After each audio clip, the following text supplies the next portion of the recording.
In this video we're going to be checking over this Canon AE1 35mm film SLR camera. This is equipped with the FD 50mm f1.8 of the newer style with the button that allows just rotate and remove. And the button does pop back like it's supposed to. I have a battery here. This is not included with the sale, but it's here just to demonstrate this. And first we'll note that the battery door on this camera is in very good condition. These are often broken. This one's good. The battery compartment's nice and clean. We'll stick the battery in, latch the door shut, and we should be all set to go here. Yes, we are. So what I'm going to do is step down through these shutter speeds, starting at 1/1000th of a second here. 1/500th, 1/250th, 1/125th, 1/60th, 1/30th, 1/15th, 1/8th, 1/4th, 1/2, 1 full second, and 2 full seconds, and we'll note that the lens is stopping down quickly here too. 2 seconds, and the bulb setting, and I'm going to remove the lens just so we can look in here and see that as I hold the button down the mirror stays up and we're looking through to the pressure plate. Things look pretty good in there. This foam right here looks like it's deteriorated, that the mirror flips up against. I don't know how serious that is. That should be replaced. This camera was the AE1 was introduced in 1976 and replaced by the AE1 program in 1981, so this is getting to be quite a few years old. I should point out here on the top now, if we wanted to change the ASA or ISO value, we just pull up on this little dial here and we can rotate this through from 3200 down to 25. So we'll set it at 200 because that's a common speed for film.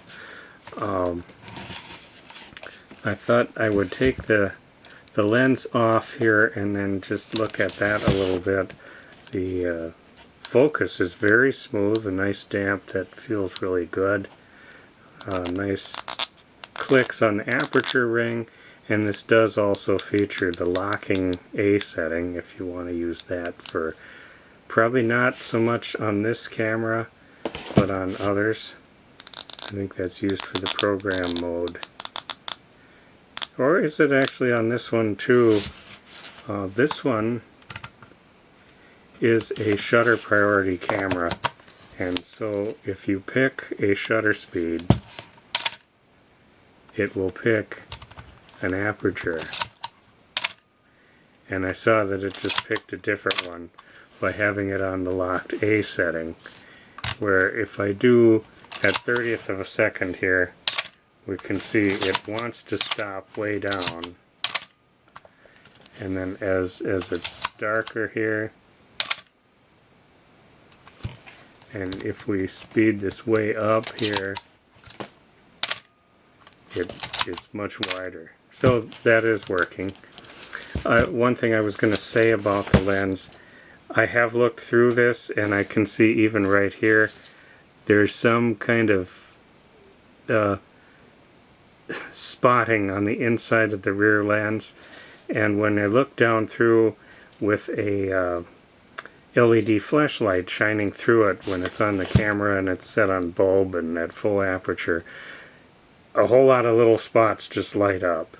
So there's haze, spots, and I don't know exactly what this is. But you can probably see a little bit here in the video too. So it's not the best lens. It will work. I'm sure it would take pictures, but be aware that there's contamination inside that lens.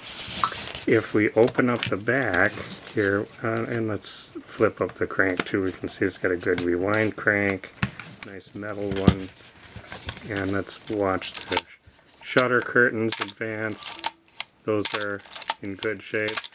The film transport is working well. over here, if we look at the door, just a little bit of stickiness along here, a little more along the bottom edge. So all these light seals, you know, that's printed off a lot here, and that's kind of sticky.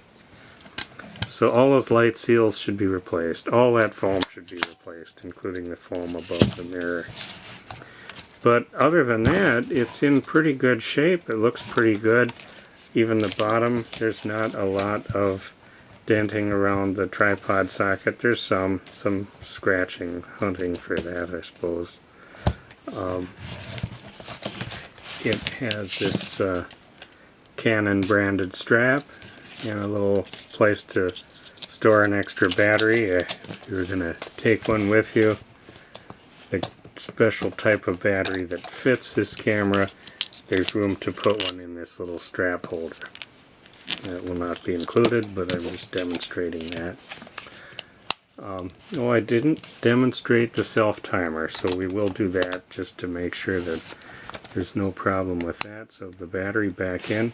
For that, and we advance that, flip this forward, and now we should be able to see the little blinking red light right there, and then eventually it will complete the cycle.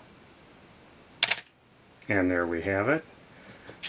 And just flip that back, and it also has a shutter lock so that you can't accidentally press it in your bag or wherever you have it. So there's for normal use.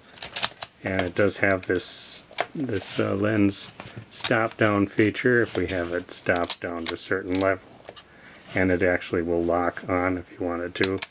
Just touch that button and it pops it back off.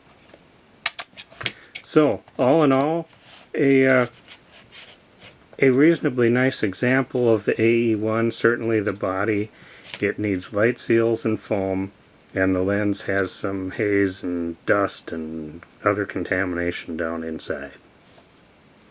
And it comes with this non-branded generic lens cap.